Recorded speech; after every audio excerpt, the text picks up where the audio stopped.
Terroir. I'm Simon Jacob, your host for this episode from Jerusalem. Before we get started, I ask that wherever you are, please take a moment and pray for the safety of our soldiers and the safe return of all of our hostages. The following episode of the Kosher Terroir is a detailed conversation with a tenaciously creative winemaker at Invei Winery on the west coast of the United States in Berkeley, California. Kaye, the winemaker and winery founder, discusses his past while focusing on the complicated steps that Hashem has led him through to fulfill his currently truly creative potential.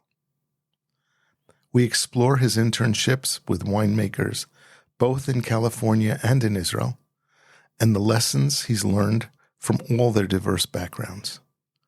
If you're commuting in your car, please focus on the road and enjoy. If you're home, please choose a delicious kosher wine, sit back, and listen in on this surprisingly personal wine adventure. Welcome to the Kosher Terroir. It's a pleasure to have you, Kaye, and welcome. It's a pleasure to be here, and it's wonderful to see you, Simon. So Michael has a winery called Invei, and he makes wine in Berkeley.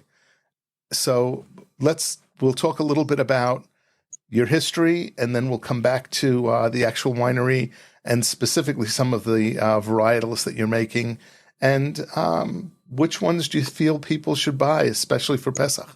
So we'll come back to that. Okay. So let's discuss a little bit of your origin story. Where do you come from? How did you get into wine? Tell me a little of your background. So I was born in Johannesburg, and my family emigrated to the States when I was 5. We lived on the East Coast for about 5 years. We lived in Maine, we lived in Brooklyn, and we lived in New Haven. Wow. And then my parents decided that they couldn't handle the East Coast winters and wanted sunnier climate, a sunnier terroir. And my father ended up getting a position in Fresno, California. He's an ophthalmologist, and I basically grew up there. So how did that introduce you into wine? It didn't. Okay. I knew very little about wine for most of my life. I got into wine by hashgacha pratis. Wine came after me. Essentially what happened was this. I used to be a book editor. For many years, I was a book editor. And in 2009, when the economy crashed, a lot of that work dried up. What I would do is literary agents, typically in New York, would send me manuscripts to work on or authors to work with to get the final product to publishable status so they could then approach publishers. Well, that became an extravagance when the economy crashed. And I was really in a bad situation. And I was talking with a local rabbi here in Berkeley about my situation. And he said, well, why don't you do some kosher supervision for me at this bat mitzvah this coming weekend? And I can pay you. And I said, well, I've never done kosher supervision. I don't know. He said, I'll teach you. It's a pretty simple thing this weekend. So I did that. It was nice. And then he started throwing me a few bones here and there, and I did more and more. Meanwhile, davening, hoping to get back to the editing. And one day he calls me up and he says, look, I got a call from a national kosher agency. They have requested you to come and do a champagne production 2 hours north of the Bay Area in a place called Hopland. And I said, well, that's really strange because I've never worked for them and I know nothing about champagne. He said, well, this is how much it pays. So I said, look, I love champagne. I'll be there tomorrow morning at 8 a.m. So that's what you meant by hashgacha prati. It's really hashgacha because that's what you were doing. It's very strange. So so I get up there to the location and I'm walking around trying to find the person in charge, finally find the person in charge. And I say, hey, I'm Michael. I understand that you requested me. And he says, "You're not the Michael we wanted." So he gets on the phone and calls my rabbi to discuss the situation. It turns out the Michael they wanted had been living in the Bay Area a few years before, but no longer lived there. And Wow. there was some kind of mix-up. But now there was 20 people, set up there with all these vats and all the champagne equipment and everything. And they said, "Well, I guess we're going to have to teach you." So they taught me, and I spent a week there working with them and enjoyed it. And then they said it turned out it was Hagafen. Um, and they then asked me if I'd like to come work the fall harvest with them. So I said, "Okay, sure, I'll work the fall harvest with you, but I just want you to know that I'm really a book editor, and I'm going to be going back to that once the business picks back up." So I started working with them, and I was doing some editing in between, and then the harvest turned into filtration and bottling, and then coming and topping things up, and all the stages that a winery goes through in the course of a calendar year. And then I was back for another harvest. And eventually, I ended up doing 5 harvests with Hagafen, Wow. during which time, I became much closer with Ernie Weir, the owner of Hagafen, the winemaker, and he's a wonderful person, really a wonderful man. And um, he was very gracious with me and answered all my questions. And I thought, oh, well, this looks easy, so maybe I'll try making some wine. So I got together with a friend there, and we made a very small batch, 1 barrel of wine, and it was terrible. I mean, it was really undrinkable. It wasn't so easy And after all. it's not so easy after all. And so what I realized was there was probably a lot of things that I wasn't actually paying attention to that was going into the winemaking to ensure that the wine turned out well. And that's where I really began to get interested in wine, because I'm a person who likes to do very well at things and do things well. And when I'm unable to, uh, then I get motivated to try to figure out, well, what do I need to do to get better at this? And so, in many ways, that has been the one of the guiding motivators in my winemaking career, which is whenever I have some kind of setback in the winemaking process, I I wouldn't say I'm delighted, because it's very, deflating, but I'm then motivated to figure out, okay, well, what do I need to learn here? And I have to be careful, because if I ask Hashem, please help me learn this year, I don't want like a doctorate in one season, just a weekend course level of challenge. You want to be able to produce a quality wine that you can learn from each year, rather than a disaster that teaches you everything Correct. all at once. Yes, Correct. I hear you. I Correct. hear you. By the way, Ernie Weir speaks extremely highly of you. So Oh, because that's good. your name came up on, we did a podcast a few weeks ago, and your name came up on it, and he spoke, you know, stellar recommendations. So if you ever want to get recommendation from him, he's the person to go to. Great. Thank you. That's nice to hear. So when you were doing the supervision, did you have to kosher a winery at all? Did you actually go through the process of koshering a winery? Yes. Well, when I came to Gotham, there were many tanks, let's say, for example, and that were already containing kosher wine that had been under supervision, because Hagafen had been kosher for many years. Uh, but when we would start a new wine into a tank, we would make sure that I had to make sure that it was kosher, and so that involved sterilizing and sanitizing the tank. much in the same way that one would in one's own home. So you have to add very hot water to the tank and How, make sure it reaches all of the tank for a certain period of time. And the standard that we had at that time at Hagafen was 190 degrees of hot water going for that you would measure. It would be hitting at the very top of the tank and coming down the tank. So it had to be 190 degrees coming out of the bottom, the very bottom so that it rack had to be valve. really hot. So it was Going very hot going in, and by the time it got to the bottom, it still needed to register at 190 with the thermometer.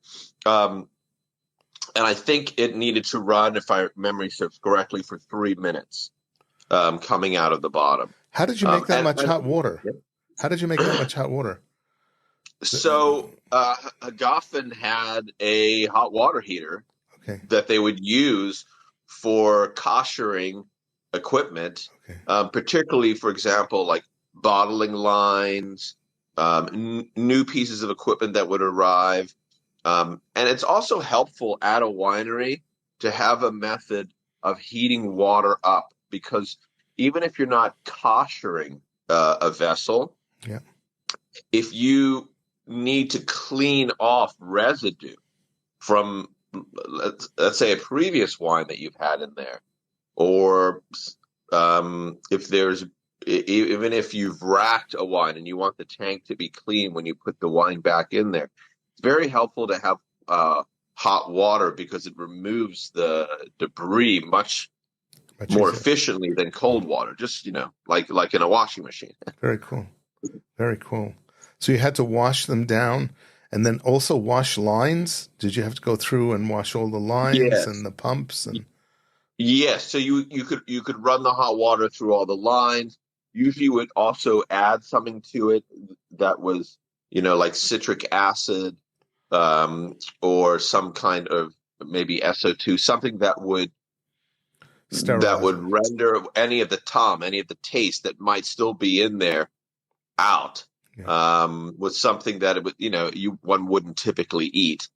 And so you do the lines, you do the pumps, you do the clamps that attach the hoses to the pumps and to the tanks.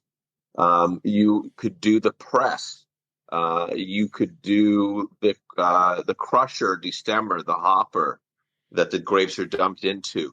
All of those things we would make sure were kosher before using them, and then barrels have a different methodology. Barrels, typically, what you do is you wash it out, like you would with a barrel cleaner. So let's say a winery purchases used barrels from a non-kosher winery or from a barrel cellar. The process is that first you wash the barrel out using standard methods of like a barrel cleaner solution and that sort of thing. So you wash it thoroughly. Then you fill it up with water and let the water sit there for 24 hours. And then you dump that out. And then you do that for 2 more days. And at that point, the barrel is considered kosher. Okay. After you were working at Hagafen, you went on from there to where? So from Hagafen, I went to Gallo, actually. Okay. And there, I was working at the largest winery in the world. So it was a very different kind of space in many ways than Hagafen, not just because of the size, but also because of the culture, the structure, all of those things. Again, I was there as a kosher supervisor, and at Gallo, while they weren't making kosher wine, they were making kosher grape juice concentrate and then food coloring from grape juice. Okay. And they also did the pomegranate juice for Palm Wonderful. They had a couple of tanks, so they sometimes would be contracted out by other manufacturers because they had such large tanks. So, for example, the tanks at Hagafen might be 10,000 gallons. I mean, they may be different now than when I was there, but let's say they were 10,000 gallons. The tanks at Gallo were 625,000 gallons. Wow. So, in fact, I was speaking with one of the winemakers there once, and he told me that they sold one of their old tanks to an architect who turned it into a home for his family because it's so massive. Right. Imagine 625,000 gallons of jugs of milk, and then multiply that by 110, maybe 150 of those tanks, and you get a sense of the scale of the facility. Most wineries, when you're going to bottle wine, you put it through a series of filtrations.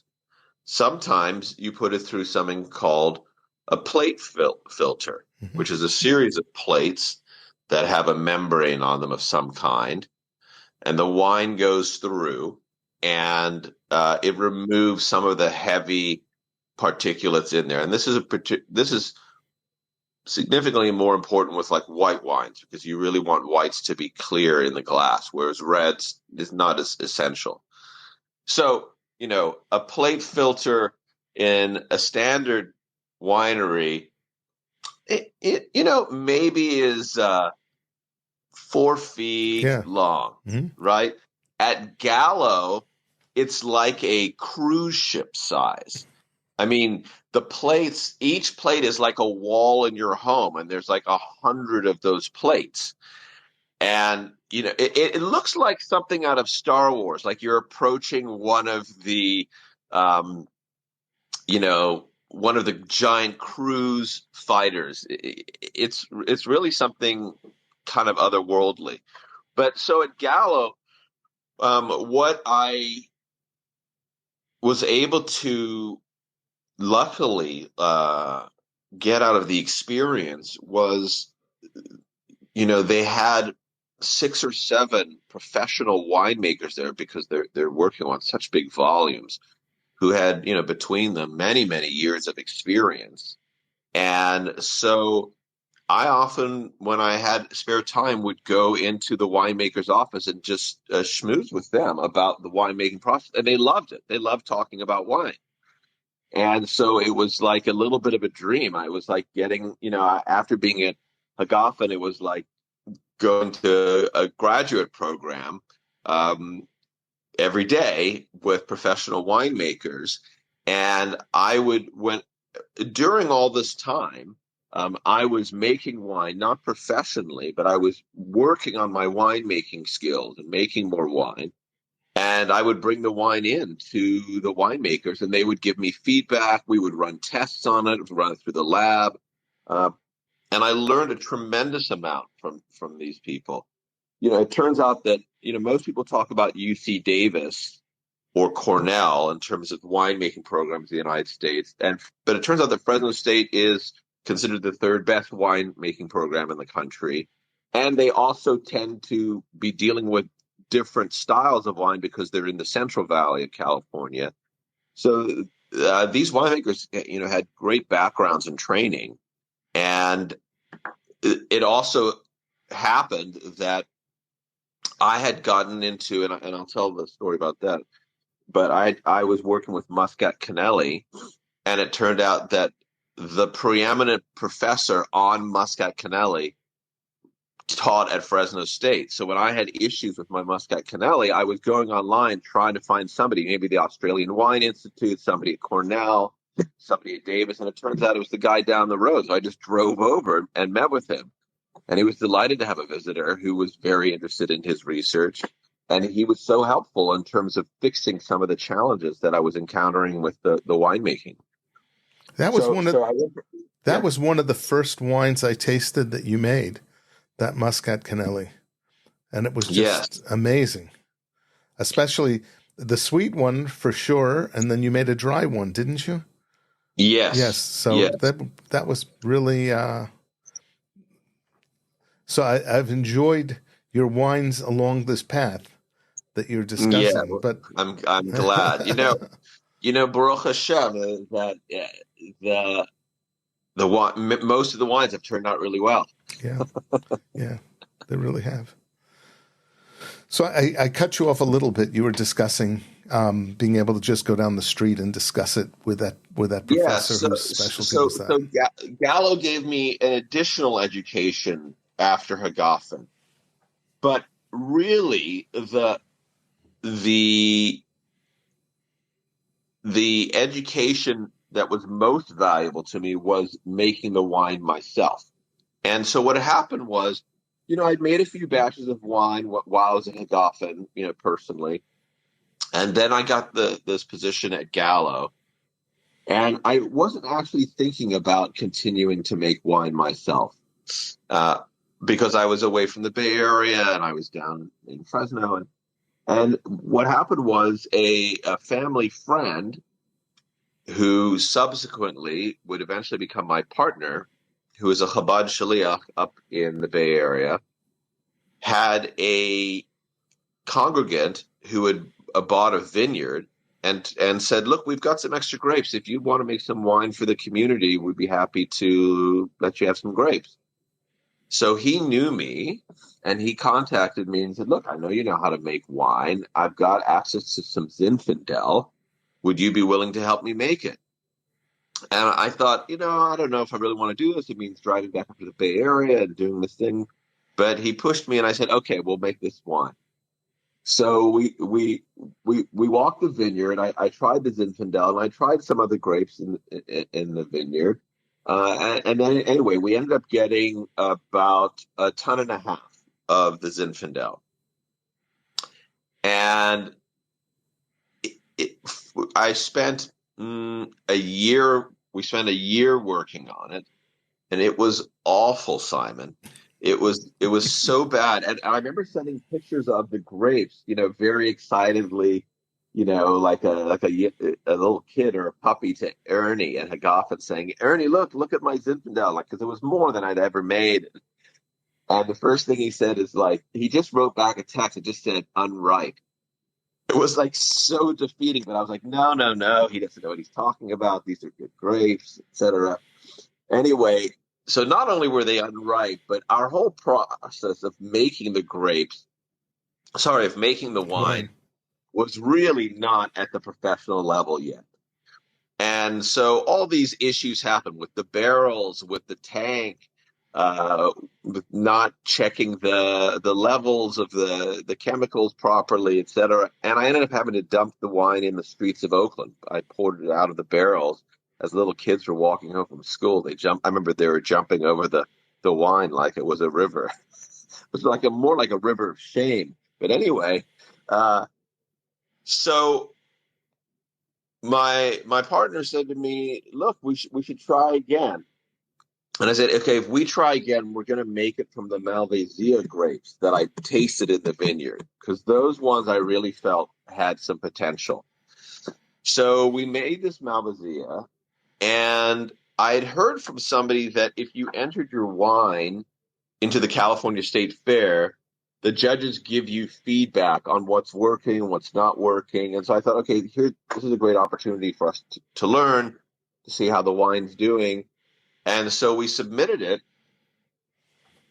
and we ended up winning the double gold, which was something that I didn't even know existed. But the double gold is when all the judges decide to give you a gold, then you get a double gold.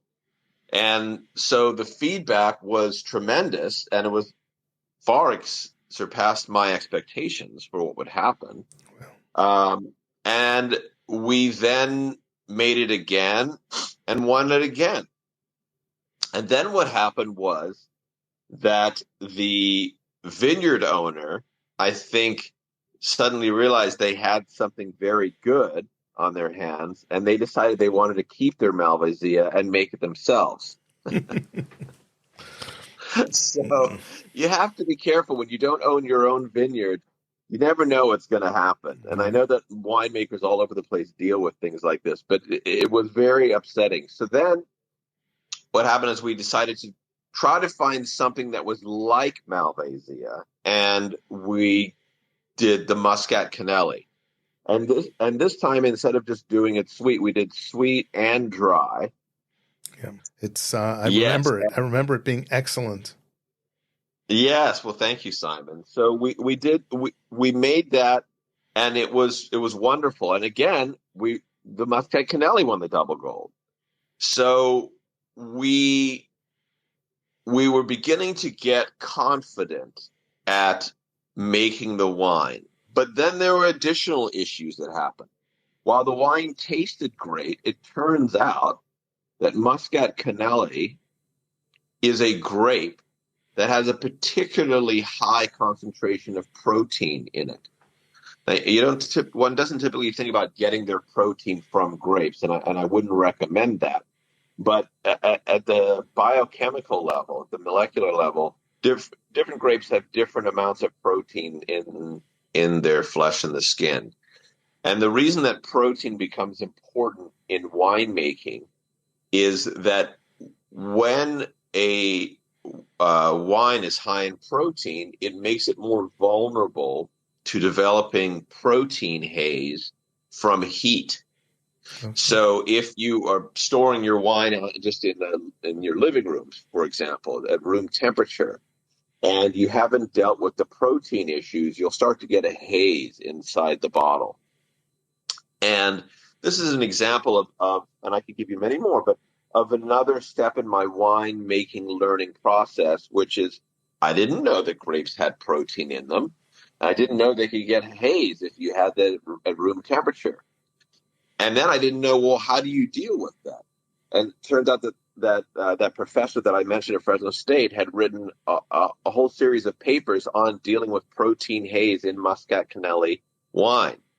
So I drove down the street. Baruch Hashem, I wasn't across the world. I could just drive down the street and ask him, here's the wine. What should we do? And we spent hours talking about it, and we developed a whole process for managing that issue. So we don't have that issue anymore. So with wine, the way that one approaches protein stability, which it's really called heat stability, is through a process called fining. You've probably heard about this because I know you're familiar with winemaking. But fining it is essentially where you add something into the wine that will draw the protein particles down to the bottom of the tank so that you can rack the wine off of that, and there just are simply less protein particles in the wine that could lead to haze when the wine gets into a warm environment. And there are many methods of doing this. Traditionally, back in France, many years ago, they would just pour in sheep's blood or pig's blood. Yeah. How they discovered that is a whole nother interesting journey. But since that time, we've evolved a bit and discovered one of the methods is to use clay, also referred to as bentonite. And bentonite comes in a powder. You mix it with water and you add it into the wine. And the charge of the ionic charge of the bentonite is the opposite to the ionic charge of the protein in the wine. And so they, opposites attract.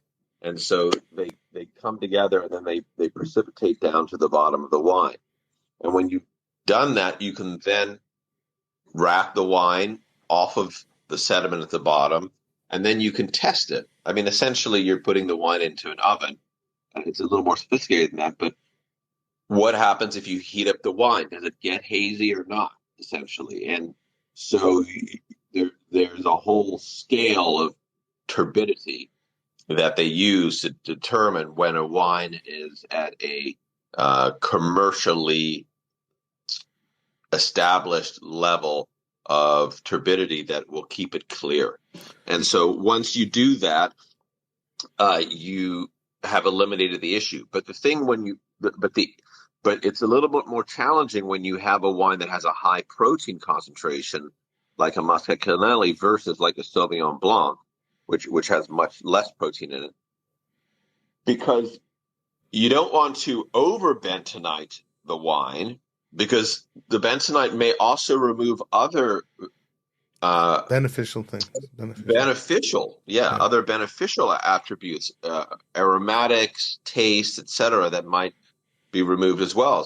So without going into all the details, you have to have a protocol of when you bentonite, how much to bentonite. Like what's the highest level you can go before it's going to be affecting the aromatics, for example. At what stage in the winemaking process is it ideal to bentonite? People do it at all different stages. They could do it right after fermentation. You could do it right before bottling. There's different things. And so I worked with this professor, and we came up with a process for our wine, and we eliminated that problem. And my general feeling with my partner is that I wanted to make sure that before we launched commercially in a real significant way, that we had worked out all of the kinks, because the last thing I wanted was to have the wine turn on somebody once they purchase it in their home, or if it's sitting on the shelf in a store and it starts looking cloudy, for example, or if it starts to re-ferment. We were using a filtration company initially that I didn't realize wasn't at the professional level, but what was happening was our Muscat Canelli, our semi-sweet, because it had residual sugar in it to give it the sweetness, was starting to re-ferment in the bottle when it would get hot. And we had filtered for yeast, so I didn't understand why that was occurring. But what was happening is that corks were popping off of people's bottles. Very embarrassing. Although some people loved it. Some people thought it was exciting and interesting and alive. It was alive, but not the way you wanted it to. Not the way I wanted it. Yeah, not the way you wanted it to be. I've seen bottles like that where the fermentation starts again and it pushes the corks through the capsules and stuff. It's not a pretty sight. It's not a pretty sight, and it's not. It's not like a pet nat, right? Where it's planned and you've got the right enclosure on the top, and so then I had to do a deep dive into filtration processes and find out like what is a real high grade filtration. And so then I was able to, shop around and interview different filtration companies, and we finally found one that was much up to speed. And so, each of these stages is a learning stage. Each of these challenges, really. So you also visited with Amichai Luria in Shiloh. I remember when you came to Israel and you took like a sabbatical and came to Israel. Yes. So what had happened was I have a childhood friend that grew up with me in Fresno. And when we were growing up, neither of us was religious, didn't know anything about wine. And in some hashgacha pratis, again, we both ended up in wine. And this person is Yeshua Worth, who runs the Grapevine in Muncie and does his own kosher wine tasting podcast. What a small world. It is unbelievable. I mean, this is a guy I used to skateboard with, I mean, no idea that we would both end up in the same industry, in the kosher world of all places. Right. So what had happened was I was in Muncie. Well, I was back in New York, and he was having a gathering of winemakers at his store, and he said, why don't you bring some of at that time I had a Syrah that I was working on, and you can share it with the other winemakers, it might be interesting for you. So I said, okay. So I brought my Syrah there, and all the winemakers oohed and awed over it, except for one winemaker, and that was Amichai Luria. And he said, there's some problems with this. And he talked to me. He said it was a bit reductive, and it had this and that, and I felt defeated. So I remember I was standing there in the store and just feeling like, wow. And then I walked back over to him and I said, "Do you ever take interns?" And I think, I'm not sure if it was the Israeli cop that just lit up and thought, free labor, or if it was just Amichai. And he said, yes, we do offer internships at Shiloh. And I said, well, I'd love to come and learn from you. And so I ended up taking 6 months off from Gallo, and I went and lived in Shut Rachel, this tiny little village, essentially next to Shiloh. Yeah. And I worked a harvest with Amichai, and I can honestly say that Amichai Lurie is the hardest working individual I've ever met in my life. I mean, at a remarkable level. He would pick me up at 2 a.m, and then we would drive north in Israel, way north, and we would just go. We would basically start near the top of Israel and go through all the different vineyards that he sourced grapes from until we got back down to Shiloh, which would be around 2 p.m. And then I'd work at the winery for about 7 hours. So we were doing 19-hour days, and it was very intense. How he did it, this was remarkable, but he just has such a passion for what he does. I mean, real passion for what he does. And he was just very generous with his time. And he was also very helpful to me because my Hebrew was and still is pretty rudimentary. And Amichai is very fluent in English, so he was very helpful to me, as were the staff at Shiloh. So I did everything there. I cleaned the tanks. I helped with the crush. I supervised the harvest of the Petit Verdot. I, helped with the pressing. I did lab work. I did many things, cleaning, everything, cleaning barrels, um, uh, helping to install new tanks. It was an incredible education. It was really wonderful. And it was during that time that I met you. Was there? Yeah, we met in Israel. It was amazing. It was amazing. I mean, I think as anybody who knows Amichai knows, he's an amazing cook too. And so we met at one of his phenomenal dinners where there was, 6 or 7 different animals being served amidst, 20 different types of incredible wine. Right. He has a knack for he has the most incredible barbecue that he manufactured. He actually made it in his backyard that has multiple heat sources from different directions and levels. So he's like he is he's crazy about everything that he focuses on, and Yeah. he's just like unbelievably it makes it unbelievably special. So yeah. Did you find anything with him that was different? Anything in Shiloh that was different than than what you'd been exposed to in Hagafen or in Gallo or what have you? So there were, I would say, 2 things that I noticed with Amichai, my experience there, besides his incredible work ethic, were that one, that I got exposed to vineyards, and I hadn't really had that experience at Hagafen because the grapes simply just arrived. I mean, there were vineyards there, but that wasn't really the focus for me and my work there. But with Amichai, we spent a lot of time in the vineyard, a lot of time in the vineyard.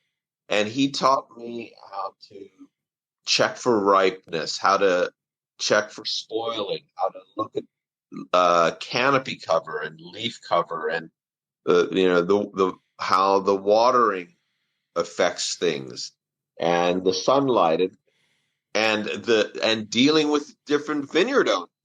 There's a lot of drama that occurs in winemaking.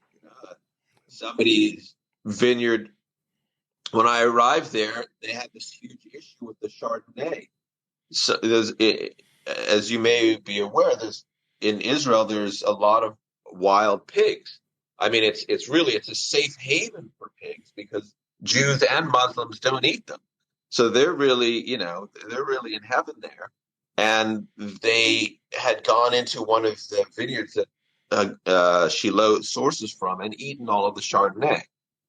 So now they have to figure out, okay, what's their white going to be for that year? And so they have to pivot and find a different vineyard. And then in negotiating with the people who run the vineyard about watering procedures, how much they're going to water, how little they're going to water, when they're going to harvest, etc. But also, he taught me even how to smell. Like if there was rot occurring in the vineyard, he taught me how to smell that. He taught me even how to sense the difference in the air in a Cabernet Franc vineyard versus like a Sangiovese vineyard. So I learned all of these skill sets that I hadn't been exposed to because of Amichai. That was one thing. The other thing is that Amichai is very intimately involved with all the winemaking steps. Even though he's got an incredible staff there, a wonderful assistant winemaker and wine cellar master, he gets into every tank each day, opens them up, he's in there, he's smelling it, and he would teach me how to smell. I mean, I know it sounds funny, but there's a learning curve in being able to smell well in wine making. And I think anybody, such as yourself who collects wine, probably when you first started, most people can't detect all the different nuances in wine. But over time, your olfactory sense develops and you're better able to detect the nuances in wine, both in terms of wine faults or non-faults and wine scents and flavors. When people say, "Oh, this wine smells like eucalyptus and chocolate and mint or blackberry or raspberry," as opposed to just making things up, you actually get a scent of it. Right. So from Amichai, it's interesting because he's a very intense man who works very intensely, and his wines are intense. But he has a sensitivity to himself that he imparted to me, and also an ownership of the winemaking process that he modeled for me, which was truly valuable. He is really a special individual. And you're right, that sense of smell to especially, people develop it from drinking different bottles of wine. But there's another whole sense that you get when you're leaning over the top of a fermenter or a steel container, trying to sense whether there's, what's going on with the wine. Should we stop the fermentation process now? What's happening with it? Is there something special about this wine, or is there something bad about this wine that we need to correct for, deal with? It's hard to get that sense unless you're doing this on a daily basis over many, many, many, many containers. So Yeah. The only way I learned to really drink wine was by comparing wines one to another in glasses next to each other. There are some people who have incredible taste memory where they can taste things over many years and they know the nuances that are different. I'm not one of those people. So when I get a hold of something and I'm comparing glasses next to each other of it, that helps me in an incredibly positive way to get a sense of what I'm trying to smell, what I'm trying to taste for, and he gets that from these huge steel containers where they're making the wines. So and also certainly from the barrels as he's tasting wines over a period of time. And Yeah, I mean it's remarkable, and winemakers have to deal with this. Many winemakers have to deal with this, but when he would make, Amichai does a lot of blends. yeah, So when he was making blending decisions, it was 2 or 3 days of tasting wine from hundreds of barrels and having to make decisions about which barrels to blend with other barrels and what percentages. And it's it's it's actually exhausting. it's a It's huge amount of like work. it's like taking some kind of standardized exam, like the SAT or something. That's hours and hours and hours, and you have to be very focused and very clear. And you're dealing with alcohol, so you've got to be drinking water and you've got to be taking breaks so that you can actually make a clear decision, a confident decision. And it sounds to the consumer like, oh, that just sounds fun. You get to taste all this wine. But when you're doing it from 150 barrels and you're making that are going to impact the consumer, your bottom line, etc., it's a very different experience, and it really requires tenacity and endurance that was remarkable to see. I mentioned Amichai's work ethic, and it was he just raised the bar for me. He raised the bar for me. So I want to discuss with you one more winemaker who impresses the daylights out of me, who you've had some contact with over the years, and that's Benyo at Four Gates. Yes, Benyo. Okay. He's an interesting individual, very special person. So how did you get to know him? Definitely my top nominee for one of the Lamed Vavniks. Benyo is a real tzaddik, a really special individual. And I knew Benyo years before I got into winemaking, because Benyo is in Santa Cruz, which is not very far from Berkeley, about an hour and a half away. And Benyo often came up to spend time in my community, particularly with the family, the Felds. Rabbi Feld, Zichron Livracha, was my rabbi, and he was very close to Benyo. And so Benyo and I had spent a lot of Yontiv meals together. And, I just knew him as like the winemaker, and I wasn't a winemaker at the time. But then once I got into winemaking, I would occasionally reach out to him and ask him questions. And he has always been extremely generous with his time and his knowledge. And then I went and spent a few days working with him. Now, I mentioned that I worked at Gala, which is the largest winery in the world. Working with Benyo is about the most opposite extreme one could imagine, because Benyo does everything by hand and by himself. So most wineries have a forklift that they use to move things around with. Benyo has Benyo. He literally has milk carton crates that he rolls barrels up to get from the barrel storage room up to the area where he's going to press, or he's going to rack, or he's going to process. I mean, these are 600-pound items, and I remember saying to him, Benyo, I've been at a lot of wineries, they have forklifts, and he's like, no, I don't like to use forklifts, I like to do it this way. And,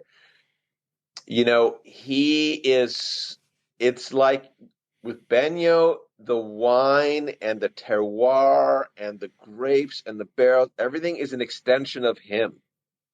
It's him. It's like, it's just Benyo, And I think that's one of the things that makes his wine so special, in addition to the fact that he does his own vineyards, that he tends and himself year round, and that he's been doing this now maybe 40 years. I'm not sure exactly how long, but he really is a seasoned winemaker, and um, he is somebody who also, at least, he's very verbal about how much he relies on Hashem for the end result of his wine. Benyo does everything in his power to make great wine, but he often is dealing with things that are beyond his control. Obviously, the weather that can affect the vineyards, the supply chain issues that might come up, fermentation issues that could come up.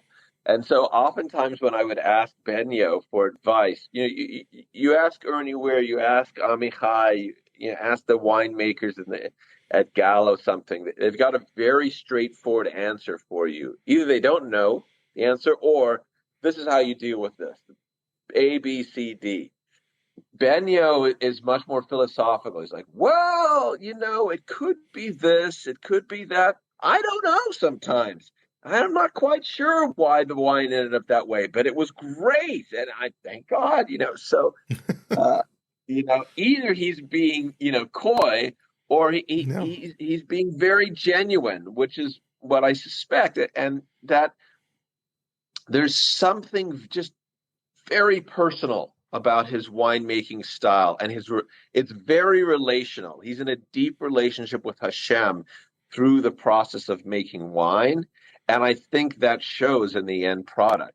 He makes very special wine, and his presence too. We know when we did like that wine tasting at your home in Yeah. Jerusalem, uh, it just adds something. People just enjoy him. And so, like I said, his wine is really an extension of himself. And he's just been so generous over the years. When I have whatever challenges might come up with the winemaking, he'll take my calls. But we've known each other long before I got into winemaking. So, again, it's another example of how sort of the wine world came to me. I didn't really have to look for it. It just came to me. So, yeah. So tell me about Invei. When did you start taking it seriously? When did you start making wines that you wanted to start marketing? And what wines are you making?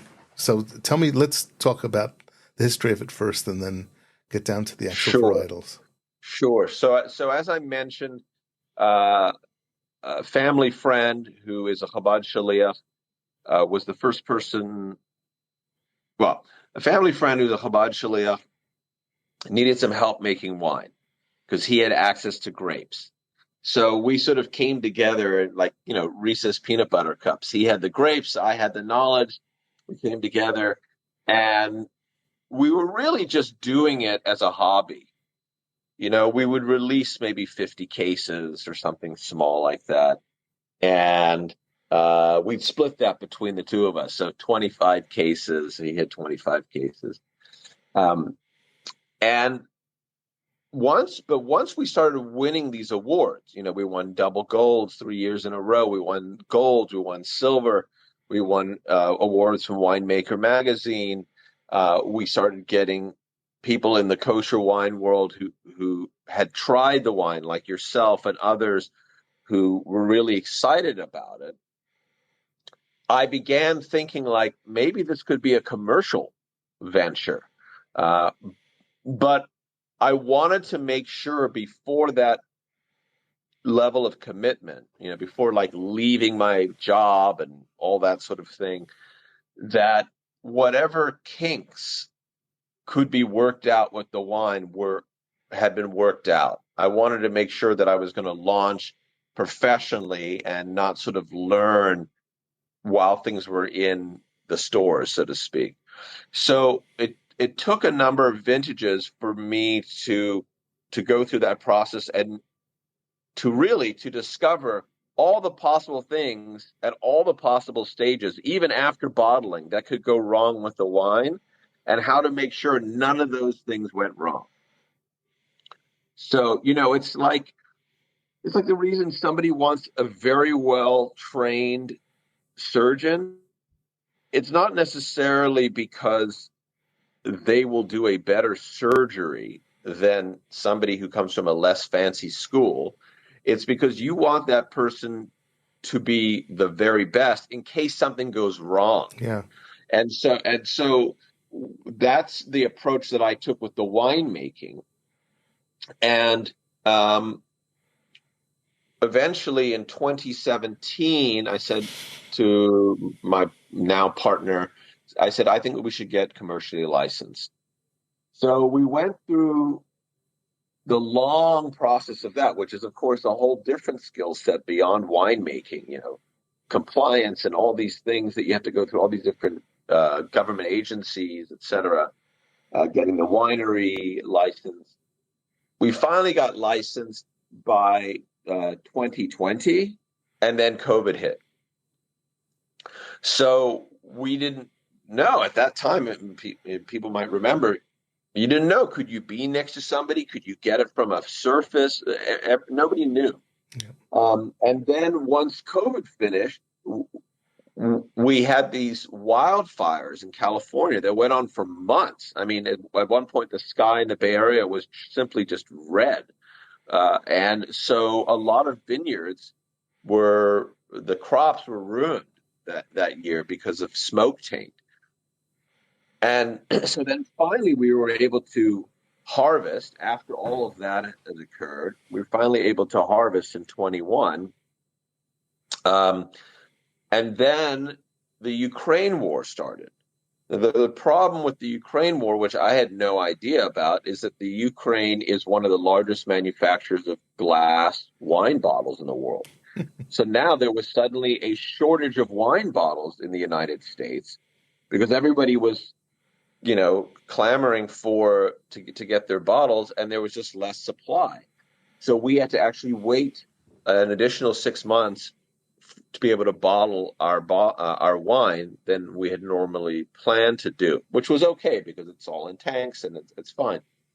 So to make a long story short, we officially launched at the beginning of 2023.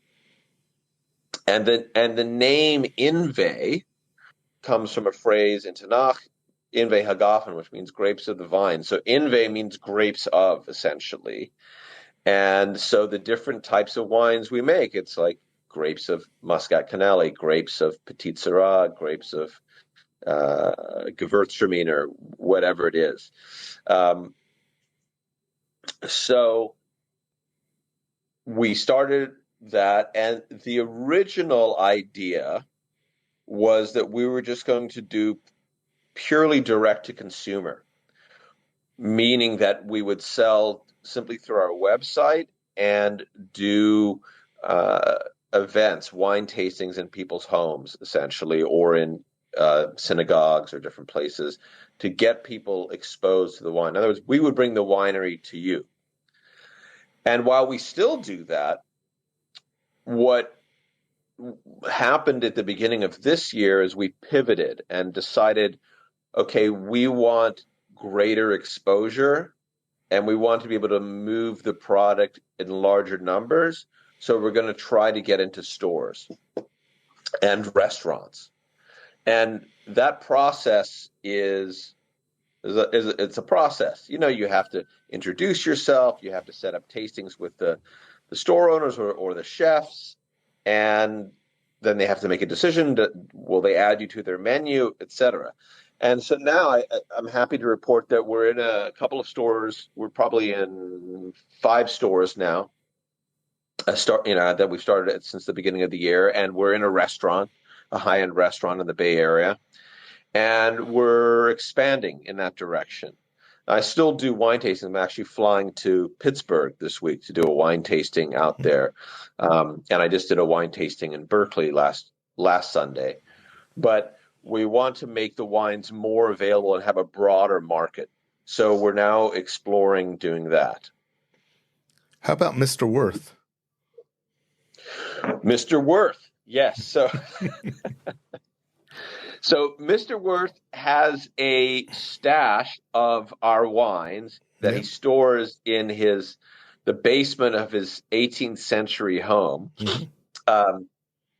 And he sources them to people in New York, in the New York region. Cool. New York, New Jersey, that sort of thing. Cool. Because it's Michael Kaye, your wines have been called lovingly Special K bottles, and they're people just know them. People who know about wine, kosher wine, especially in the kosher wine world, know about them. They don't really have that much exposure in Israel, but certainly in the New York area and in the United States, they're really special. So, tell me a little bit about the varietals that you're putting out there now. Are they all single varietals? Are there any blends, or what are you producing now? So right now we have all single varietals. What we have available at this time is we have a dry Malbec rosé that we get from the San Benito Mountains near Monterey. And many people who try that say it's unlike any rosé they've had before. And often people who aren't even into rosé love it. But one of the reasons I chose to use Malbec is because it's got a thicker skin than many of the classic varietals used for making rosé, and it provides a different flavor profile. So it's really a special rosé. Then we have the dry Muscat Canelli, which is got a wonderful bouquet to it. It's very aromatic, but still has a dry palate. Mm-hmm. Then, sort of keeping in line with my love of traditionally Alsatian wines, we have a semi-sweet Gewürztraminer, which, as you probably know, Gewürz means spicy, really because the grapes themselves, the color of the grape, which is like sort of pink and little spots, it looks like a cluster of spices, but it also has a spicy palate to it. So what's interesting about Gewürztraminer is, particularly when you have it sweet, is that it ages. Unlike many white wines, it will age well. It can age 20, 30 years, actually, Gewürztraminer. And so this is a delicious semi-sweet that's got a high alcohol, 14%. So it's got a wonderful bouquet. And it's floral. Is it a floral bouquet? It's floral. You'll get rose petals. You'll also get lychee. You'll maybe get like crushed white flowers, and then you may also get things like you might get hints of like peach or almond blossoms, things like that. But really, rose is probably the dominant thing, like rose water, if you think of that. And now we're releasing the first red in quite a number of years, which is a pure petite Syrah. And I honestly feel, Simon, that it's the best wine I've ever made. It's it's delicious, but it was fermented with 50% whole clusters, which added a much broader array of tannins to the wine, which also means it will age well and move from like a dark, fruit-forward palate to an umami one, depending on what year you would open the bottle. Right. I mean, it's drinking deliciously now, but it will evolve in interesting ways. It was aged in barrels for 18 months with French oak. And it's got right now it's got a blueberry, chocolate, peppery kind of palate, maybe hints of sage in there. And it's 15% alcohol. Oh. So it works. Yeah. Very cool. Yeah. Very great. Yeah. So how do people get a hold of this? How do people contact you and get a hold of your wines or speak to you? So all of the wines, with the exception of the Petite Syrah, are available at the website, which is invei.com, invei.com, Yeah. www.invei.com. You can get the rosé, you can get the Muscat Canelli, you can get the Gewürztraminer, and they can be shipped anywhere in the States. So if you want them for Passover, I would suggest putting in your order soon. If you want the Petite Syrah, that will be getting up on our website later this week, hopefully. We're just waiting to get something done with the photography, etc. But you can order that directly from me. You don't have to wait till it's up on the website, or you can write to me and I'll give you all the information. You can write to me, Michael at invei.com, Michael, Michael at invei.com. Or if you're friends with me on Facebook or WhatsApp, you can do that way as well. But that would be the simplest way, Michael at invei.com, and then hopefully we'll have it up on our website by the end of the week. Very cool. All right. Yeah. I really look forward to tasting it. So I'm certainly going to place an order and have it shipped to my son and make sure that he brings it with him in June when he comes back to Israel. So I'm looking forward to tasting the wines. I'm also looking forward to your next trip to Israel. So whenever you get a chance. So am I. You know, as a winemaker, one of the hardest things is that the two biggest times of the winemaking season are Sukkot, when we're harvesting and crushing, and Pesach, when we're shipping bottles and doing big sales.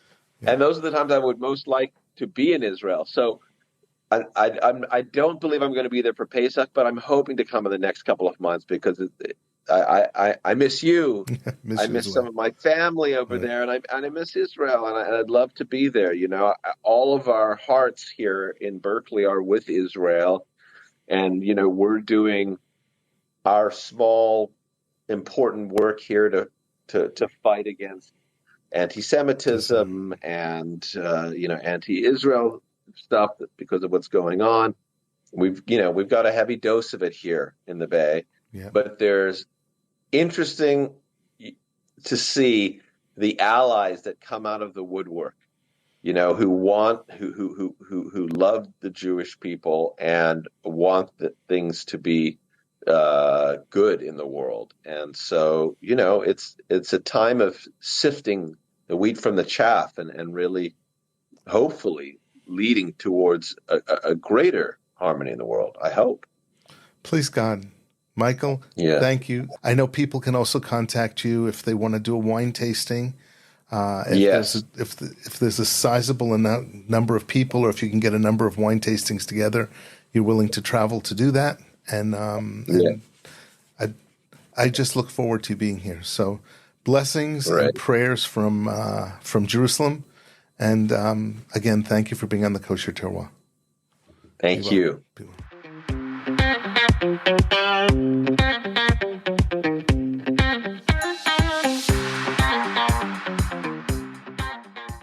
This is Simon Jacob again, your host of today's episode of the Kosher Terroir. I have a personal request. No matter where you are or where you live, please take a moment to pray for our soldiers' safety and the safe and rapid return of our hostages. I hope you have enjoyed this episode of the Kosher Terroir. It was exciting and informational for me as well. Please subscribe via your podcast provider to be informed of our new episodes as they are released. If you're new to the Kosher Terroir, please check out our many past episodes. Again, thank you for listening to the Kosher Terroir.